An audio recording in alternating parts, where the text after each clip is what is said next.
നിങ്ങൾ എന്താണ് കഴിച്ചതെന്ന് ആ മുഴുവൻ നാട്ടുകാരും അത്ഭുതപ്പെടും. വൈദ്യുതിയുടെ ഷോക്ക് പോലെ ശക്തി തിരിച്ചെത്തും.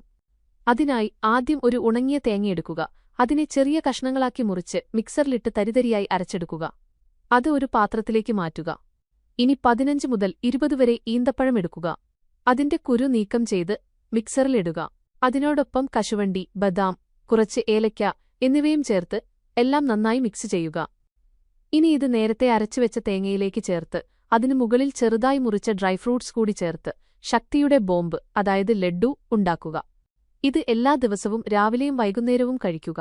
ശേഷം നിങ്ങളുടെ ശരീരത്തിൽ എങ്ങനെയുള്ള ശക്തിയാണ് വരുന്നതെന്ന് നോക്കൂ. ശരീരത്തിന് ക്ഷീണമെന്താണെന്ന് നിങ്ങൾ മറന്നുപോകും. കുട്ടികളാകട്ടെ, മുതിർന്നവരാകട്ടെ, യുവാക്കളാകട്ടെ, എല്ലാവർക്കും ഇത് ഒരു സൂപ്പർ ഫുഡാണ്. പിന്നെ എന്തിനാണ് കാത്തിരിക്കുന്നത്? ഇന്ന് തന്നെ ഉണ്ടാക്കി കഴിക്കൂ. ശ്രദ്ധിക്കുക, ഇത് വളരെ പോഷകഗുണമുള്ള ഒരു വിഭവമാണ്. തേങ്ങ, ഈന്തപ്പഴം, ഡ്രൈ ഫ്രൂട്ട്സ് എന്നിവയെല്ലാം ആരോഗ്യത്തിന് വളരെ നല്ലതാണ്. എന്നിരുന്നാലും അളവിലും സമയത്തിലും മിതത്വം പാലിക്കുന്നത് നല്ലതാണ്.